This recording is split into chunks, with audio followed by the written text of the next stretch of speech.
आप सभी साथियों का यस हिंदी क्लासेस में हार्दिक स्वागत है। साथियों, आज की क्लास बहुत ही छोटी होने वाली है क्योंकि ये मात्र हिंदी की प्रमुख उपबोलियों की व्याकरणिक विशेषताओं के चुने हुए संभावित प्रश्नों को ध्यान में रखते हुए हमने यह आज की क्लास हम आपके सामने रख रहे हैं। तो आइए देखें, ये हिंदी की प्रमुख उपबोलियों की व्याकरणिक विशेषताओं के संदर्भ में है ये। तो उसी को ध्यान में रख करके आइए देखते हैं कि ब्रज भाषा कैसी बोली है। तो ब्रज भाषा ओकार बहुला बोली है, आपको ध्यान में रखना है। बार बार जो है ये प्रश्न आजकल ऐसे ही प्रश्न बन रहे हैं। और बुंदेली कैसी है, तो ये भी ओकार बहुला बोली है। कन्नौजी भी ओकार बहुला बोली है। ये तीनों ओकार बहुला बोलियाँ ही हैं। कौन कौन? ब्रज भाषा, बुंदेली और कन्नौजी। तो इसलिए इसको हमने सबसे ऊपर रखा है एक तरफ, क्योंकि आपको याद करने में सरलता होगी। और चौथा है अवधि, उदासीन आकार बहुला बोली है। अवधि को यदि आप ध्यान देंगे तो ये उदासीन आकार बहुला बोली है।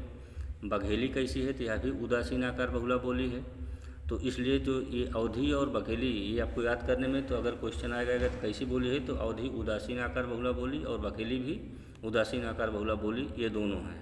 ये दोनों उदासीन आकार बहुला बोली हो गई। इधर ब्रज भाषा, बुंदेली और कन्नौजी, ये दोनों ओकार बहुला बोलियाँ हो गई। अब छठे पे देखते हैं। छठे पे तो भोजपुरी कैसी है, तो भोजपुरी इकार बहुला बोली है। क्वेश्चन आज भोजपुरी कैसी है, तो आपको आंसर टिक करना है, इकार बहुला बोली। हरियाणवी कैसी है, आकार बहुला बोली है। और मराठी तो ये जो है आकार बहुला बोली है। ये सबको मैंने अलग अलग कर रखा है। तो मुख्य रूप से एग्जाम में आने लायक जो है ब्रज भाषा कैसी है, तो ओकार बहुला बोली है। बुंदेली ये भी ओकार बहुला बोली, और कन्नौजी भी, ये भी ओकार बहुला बोली। इधर अवधि को देख लेंगे, वेरी मोस्ट है अवधि।